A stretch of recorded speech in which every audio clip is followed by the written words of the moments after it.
and I've always admired your work, since your earlier, like your first album, and enjoyed your music, and it's really a pleasure to talk to you today. Thank you. So you got a couple of re-releases out on some of your greatest hits on both Columbia Legacy as well as Hippo through MCA. Oh yeah, I haven't heard the one on Hippo yet. Oh, okay. Somebody told me about it. Got you. Let's just kind of start with the Legacy project and talk about that and how that came together, and if was there anything special that you did in regards to the reissuance? Actually, I sent all the pictures that are on the CD. They didn't have any pictures. They couldn't find any pictures of me, and so I went through all my stuff. And since it was a love song CD, I found some real romantic pictures and sent all those to them, so that it'd be real nice. Cool. What about the in terms of the selections that they chose? Did you have anything to do with that, or they put that together? Lil Sax put that together, and I thought it was really, really a nice package. My only thought that the only thing that I could have said against it was that I wish that they had put Out on a Limb on the CD. But that was it. I thought it was great. If I could just name a couple of song titles, and if you could just either tell me something related to the song, like maybe something that what inspired you to record it, or what kind of experience you had that brought on the lyrics, or just share something with us in regards to some of the songs. I'll try. It's been kind of a while. Okay. All right. I don't know if I can remember exactly what I was thinking when I wrote them. Gotcha. Casanova Brown. That's what I first. Did you do that originally? Pardon me? Did you do Casanova Brown originally, actually? Yeah. Right, okay. Yeah, I wrote it. And I was having a debate with a friend of mine, and he was saying that it was Gloria Gaynor. I said, no, it's Teena Marie. No, I wrote and recorded it. Right. Just share something with that for us. Casanova Brown was about a gentleman that was in my life that was pretty much a Casanova that I fell in love with, but that I always really, really cared for. And when the relationship ended, that we were trying to salvage our friendship, because when it got so crazy that we almost lost our friendship. It was a real love and hate kind of situation. Thanks. Dear Lover. Dear Lover. I don't really remember who I wrote Dear Lover about, but I do remember that I wanted to do something with chordal changes that were similar to a lot of the early stuff that I had heard Aretha do on her ballads. And that kind of had a little bit of a real soulful gospel overtone. Got you. With mentioning Aretha Franklin about that last tune, just tell us some more of your musical influences. Oh, let's see, Aretha, Shaka. My jazz influences were Sarah Vaughan and Nancy Wilson. I listened to a lot of rock and roll, Led Zeppelin, Hendrix, Santana. My writing influence was chiefly inspired by Smokey Robinson. I always wanted to write, music like him, love songs, and write that kind of love poetry in my music. Cool. You mentioned Santana with him winning the 8 Grammys the other night. Any thoughts on that? I think that it's really, really wonderful that he won those Grammys, but I think that it should have happened to him a long time ago, because there's so many other albums that he's done that were every bit just as incredible as the one he just did. Right, and just looking... I think it was a long time coming. And yeah, absolutely. To me, that was a little... It was wonderful and it's beautiful, but it was also a little sad that it took them that long to give him his props. Right. Even Barry White, that was the first time for him also that same evening. Is that right? Yeah. I didn't know Barry White had never won a Grammy. Yeah, that was the first for him also. Wow, that's really something. Yeah. Since we were talking about award shows, any thoughts on the Oscars coming up? I haven't seen all the movies, so I can't really speak on it. I did see Denzel in his movie. And I really liked that. But I don't even know if he got nominated for anything. Yeah, he's up for Best Actor. Yeah. Yeah, but they keep panning they keep bringing up issues and inaccuracies in regards to the film, so that could be detrimental. Oh, really? Yeah, it's Oh, okay. like too much like creative license, getting away from the facts or what have you. Just moving on. Let's talk about Ooh La La La. Ooh La La La was kind of really, I was trying to really reminisce on all the stuff that I had heard Smokey do over the years. And just something that was easy for people to sing along with, and and kind of a fun love song, not really that deep. Some of my lyrics on some of my ballads are really in depth and deep. That one's not one of those. That one's just kind of like a sing along to me. And I was very blessed that it went to number one. Kind of unusual to me, I thought. that was my only number one record, because I think there was a lot of other songs in my career that were much better, well-written songs. But I was blessed it went to number one, and then a few years ago the Fugees re-recorded it, and it went to number one, I guess, again, and made a lot of money behind that. That was really wonderful. They sold 16 million albums, so that was pretty incredible. Yeah, that was nice, right? Yeah, it was really nice. Let's talk about two other songs that are a little more lyrically conscious, like "Dear Mr. Gay" and talk about Portuguese Love too. "Dear Mr. Gay," of course, was written about Marvin Gaye, and I recorded my first album in his studio, and that was pretty incredible to be like 20 years old and working in the same studio that I would see Marvin in every day, and I would come in and he would be with his wife Jen, and and I would kick it with them and stuff, and then I was just working there. It was amazing to just be around that whole thing, that whole vibe. And when he died, of course, like everyone else, I was devastated, especially the circumstances around his death. It's just that's just one of the greatest sadnesses to me ever, just for something that bad to happen, And so I wanted to write a song about him, and I wanted it to be positive and not, really, really depressing or anything. And I started thinking about how women, just everywhere that I would go, you would always hear women, Marvin Gaye and Marvin Gaye and Marvin Gaye, and and he just really, really, he touched everybody. But I think even the women, just on the romantic tip, were just like, Marvin Gaye, So that's how that came about. All the ladies love you, my dear Mr. Gay. Gotcha. Did you ever get a chance to see him perform? Oh yeah. We were actually getting ready to record a duet right before he died, because both of us were at Epic at that point. Wow. You said you mentioned one of your favorites, and one of my all-time favorites too is "Out on a Limb," which they didn't choose for the album. But just talk about that song a bit. "Out on a Limb" is a sad love song about really loving somebody, and I think there's a line that says, "I feel so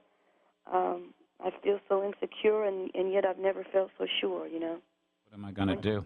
Yeah, what am I gonna do? I think everybody's kind of known that feeling, anyone that's ever loved somebody and it's gone awry, just like really not know where you're going or where you're coming from, and being like out there like that, just kind of suspended. And I always get a lot of requests for that in my show. Portuguese Love. Portuguese Love was written because I was dating a Cape Verdean gentleman. And, of course, Cape Verdeans are black and Portuguese, and I'm Portuguese. And I really, really loved him. And I wrote that in my bedroom one night on my waterbed, and it made me feel like I was on the high seas. And I was just sitting by myself in my apartment in the middle of the night one night, um, on my waterbed, and I just felt real islandy and started writing that. Got you. Thanks. I Need Your Lovin'. I Need Your Lovin' is kind of an inspirational song. Money never did anything for Lovin. You know, I was trying to get some kind of inspirational lyrics out there, and I felt that if I could get a heavy enough beat and a funky enough beat for people to dance on, that, you know, a lot of times people don't really listen to lyrics on dance music, you know. It's kind of like secondary to the music.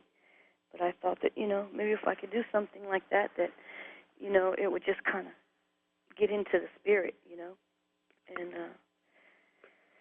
and make people feel it, you know, on a whole different level. I think, like, there's one line that says, "I feel it in my third eye that you and I will win." And, you know, I think when you really love somebody, and when you are able to couple the spirit with the other things that you're feeling, you know, the spiritual things and the passionate things, and I think that that's when you really, really have an incredibly wonderful relationship. One of the songs that introduced you to a lot of people was Behind the Groove. Just talk about that a little bit. That was probably my biggest, dance record. It was the number one dance record. It's just a fun record, you know, from that time period. It's real funky with horns, and, you know, that's another one I worked on. I wrote the music, and then I wrote the lyrics with Richard Rudolph, who was married to Minnie Riperton, and, you know, that's kind of another one of those kind of things. You know, we were really trying to say something that wasn't just, you know, blah, blah, blah, blah, blah, or whatever. Just, you know, behind the groove, there's another side inside of you, you know, and you can make your dreams come true. It's inspirational. Thanks. One song that's probably played every day in different formats nowadays, even urban as well as oldies or AC formats, is your duet with Rick James, "Fire and Desire." Right. Just talk about recording that song and performing it with him. I was actually in the hospital when they came and got me, snuck me out of the hospital in the middle of the night. Took me to the studio. I recorded it, and they took me back to the hospital. I was very sick the night I sang that song. And I was around, I was 81. I was maybe like 22, 23, something like that. And I had a nervous breakdown, and I had put myself in the hospital. And they came and snuck me out of the hospital at like 1 in the morning. I came and I sang the song I did it in one take, and I was out of there and back in the hospital before they knew I was gone. Because I'm recording you, and you know, it's for radio. I didn't want to interrupt while you were speaking, but my mouth was saying, "What? They took you out of the hospital in one take?" Yes, I did this song in one take. Wow, that's amazing. Thank you. I was listening to what was those girls out of San Francisco? The two really big singing girls. Not 2 Tons of Fun. Yeah. Okay. They were with what was the gentleman's name that produced them? Sylvester? That's not alive anymore. That passed away. God bless him. Right. Yeah, I had been listening to them all week. They had a ballad out at that time. You Are My Friend? I don't remember what the ballad was, but it was so soulful and it was so different from anything that I had ever did. So that by the time that I was doing Fire and Desire, something came out of somewhere, you know, something came from somewhere else. That vocal was something that I had never did before, you know. It was some different kind of stuff for me. I'm not really sure till this day what happened, but it just kind of was magical, and it hit me, and it just, you know, it just happened. And I did the song, and it was really really something. And one time, they just played it down. I sang it, and I was like, well, you ready? Let's record it. And they were like, no, it's been recorded, and you can come out of there. So it was pretty neat. I was really happy because I was really sick, and I had a real high fever, so it's a good thing that I did it so quickly. That's an incredible story for one of your greatest performances. That's the first time I've ever told that story. Wow. Thank you. Oh, you're welcome.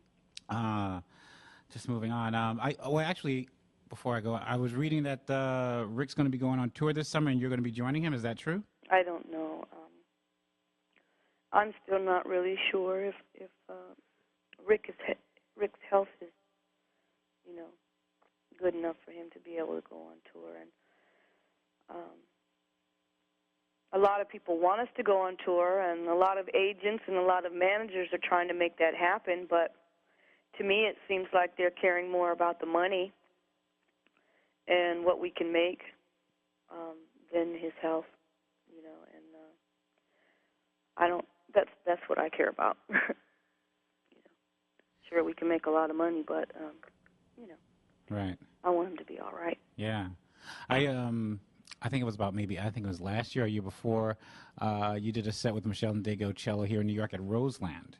Oh, yeah, that was a terrible show. Oh, unfortunately I missed it. Well, I'm glad you did. Oh, okay. What happened? Huh? What happened? Well, first of all, they didn't put us on the stage until 4 in the morning.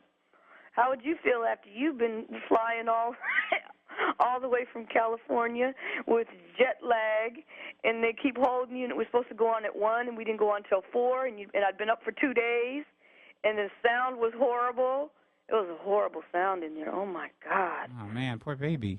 Yeah, it was really wild. Darn. So let me ask you this. It was like not at all like seeing myself. Oh, man, okay. I was like, oh, my God, I would just want to go home. Okay, now I don't feel so bad. Let me ask you this. If you're not going to go out with Rick, are you going to do something by yourself or with somebody else maybe? I'm sure I'll probably go out this summer because I'm going to promote my new album. Oh, tell us about it. I had no idea. I have a new CD coming out called Black Rain. And I've been working on it for a while. It's almost finished. And I think you might like it. It's got a lot of really, really romantic songs and some mid-tempo, sexy songs. It's a little more adult, but it's really nice. And some jazz stuff on it. And some really nice ballads. Cool. What label's that on? Actually, I'm not really sure how I'm going to do it. I think I'm going to put it out myself like I did my last one again. And the title of your last album, what was? It was called Passion Play. Passion Play. Mm-hmm. And now you put that yourself. I don't remember seeing that one, honestly. I'm going to have to get one to you. Okay. Mm-hmm. Is Black Rain complete?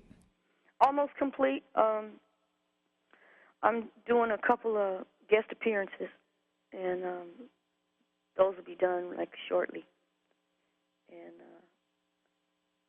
so I went back in the studio to do a couple more things because it was pretty exciting. I don't really want to say yet who it is, but it's pretty neat.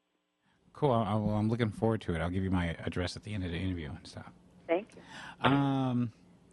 Let's see. If you can just comment, if you can just talk about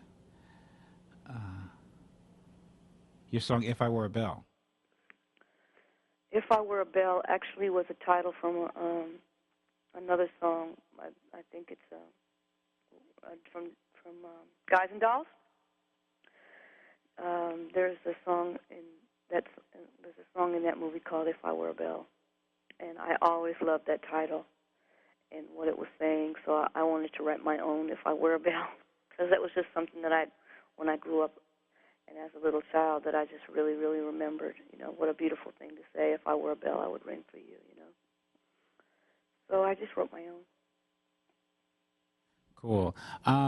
Is there anything you'd like to add? I mean, I know you're working on the new album, and I wasn't aware of that. Is there anything else have you done any collaborations or written for anyone that we may not be aware of? Well, actually, on this CD, already recorded, I did a song called The Mackin' Game, where all the women flipped the script and put the men on the street.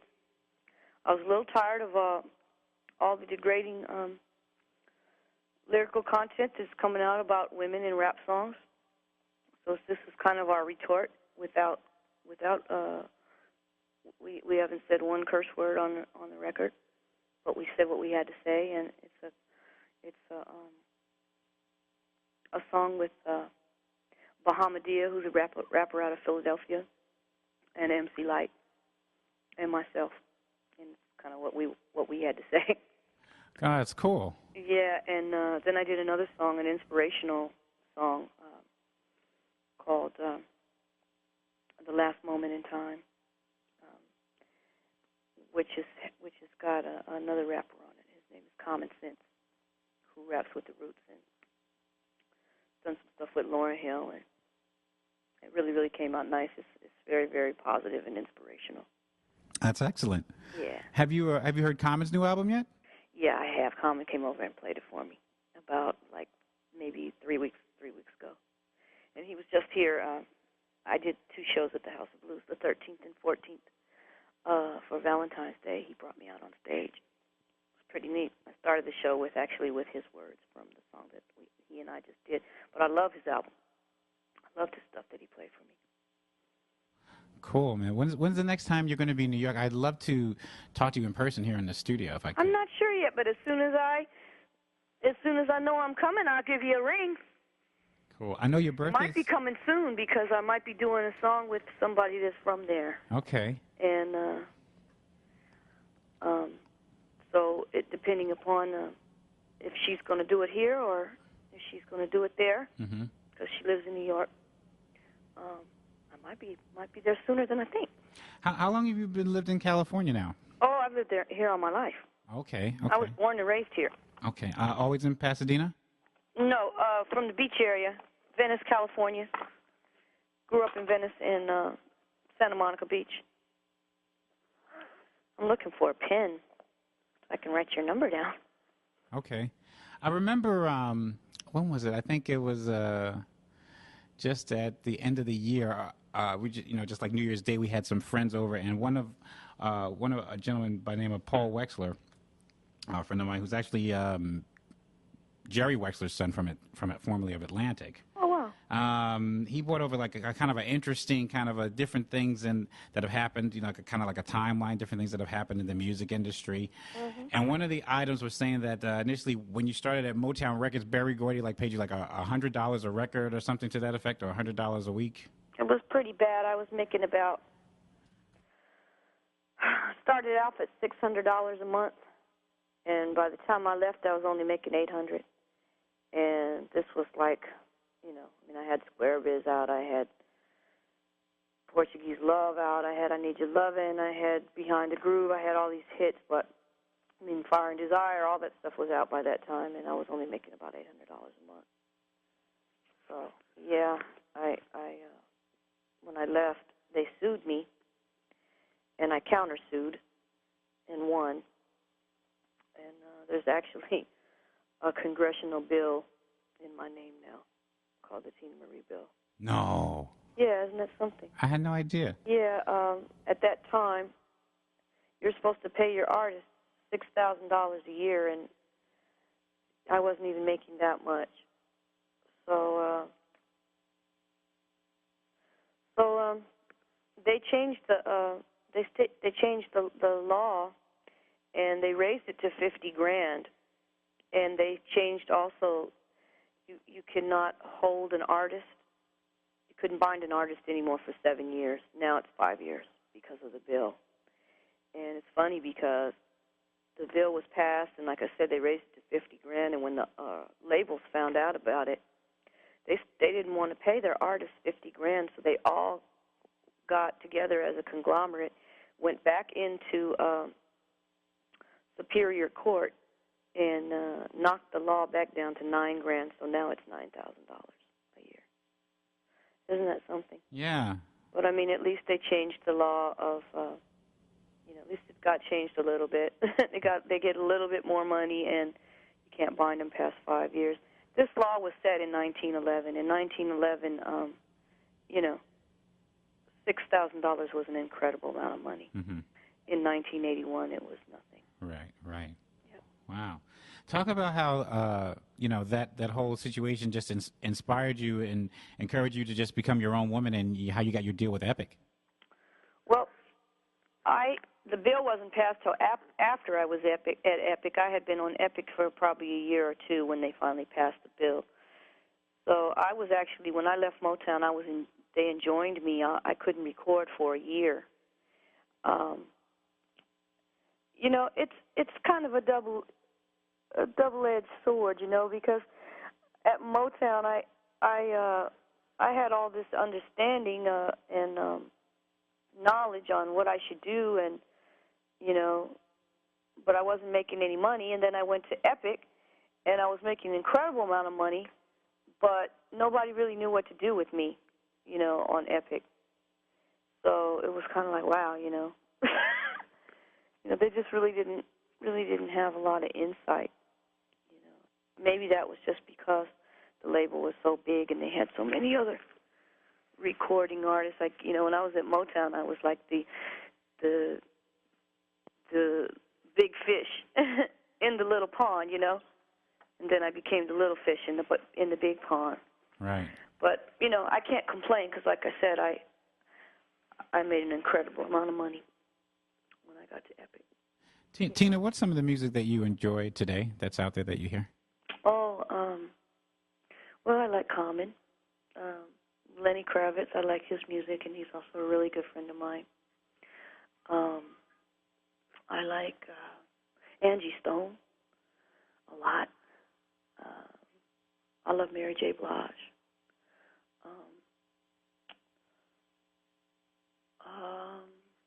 God, there's a lot of things that I like. I like the Goody Mob. I like the Santana album. There's so many things that I like. There's a lot I don't like too, though. Right. There's an artist out. He's on the Bad Boy label. His name is Carl Thomas. Mm-hmm. The music actually doesn't come out, I think, until May or June. But I think you would really appreciate the stories that he tells with his music. Oh, cool. Yeah, just a name to remember, Carl Thomas. Oh, okay. He's really good. I know you have a birthday coming up soon. Happy birthday. My birthday is this coming Sunday. Right.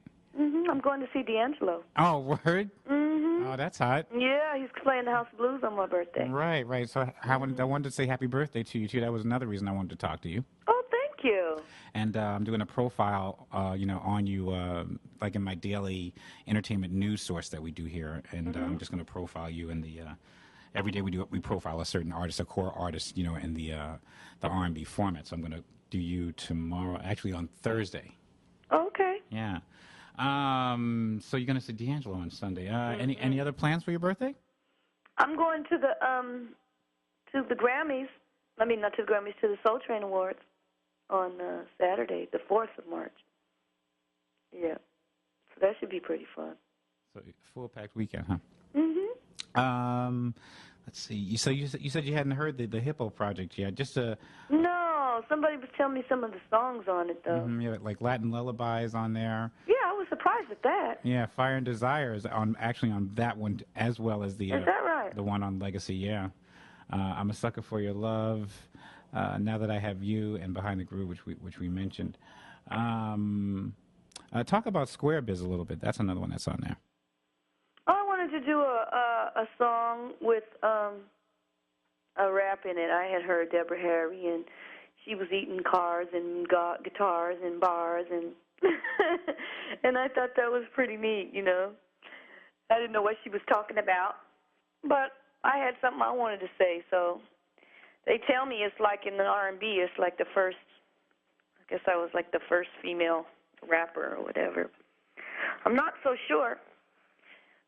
With all that's happened through rap in the last 20 years that I would have did it now that I look back on it, especially with all the gangster rap. I hope that I didn't have any, play any part in any of that. But like I said, there's a lot of rap that I really do like. I just think that it's really important in our world to inspire people and not to degrade the world. Not to degrade your womankind, because that's how you got here in the first place. Absolutely, I agree. Yeah. Is there? Are you married? Is anyone special in your life? Do you have children? I have a little girl. I'm not married. I do have someone special in my life. My daughter's 8 years old, and she was born on Christmas Day. Her name is Alia, and she's incredible. Could you spell her name for me? Alia, Okay. like Muhammad Ali, Right. with an A on it. Okay. Cool. What do you think of Muhammad Ali's daughter boxing? Oh, she's so pretty. I hope she doesn't get her face messed up. You know, I don't really understand women boxing. I don't understand stuff like that, you know, but if that's what she wants to do, I mean, God bless her. You know, I just hope that she doesn't get hurt or mess her face up. She's a beautiful woman. I know you've been recording the Black Rain, and between recording and taking care of your daughter, what else do you like to do with your time these days? I've been on the internet lately. That's something new. I've been really getting into my computer, and I like to, I work out. I go to the gym a lot, and that's something that I really, really love. I run the Rose Bowl, which is a 3-mile run, and that makes me feel great. It's very relaxing. Been able to sleep really, really good since I started running. How long you been doing that? About 2 years now. Matter of fact, I'm thinking maybe after I get off the phone with you, that's what I'm going to go do. Okay. Because I'm feeling a little out of it today. Mm-hmm. That always makes me feel better. Yeah, somehow jogging seems to give you a boost. Mm-hmm. Yeah. I think I'm good to go. Okay. In regards to sound, we talked about songs, potentially touring, new album coming up, which I had no idea, so I'm glad I got you to talk about that. Thank you. Thank you, Curtis. Thank you, Teena. All right. And the title of the last album again was? The one I'm going to send you? Yes. That was called Passion Play, and the new one's going to be called Black Rain. Cool. All right. Okay, is that Rain, R-A-I-N? Mm-hmm. Okay, thank you. Thank you. All right, take care.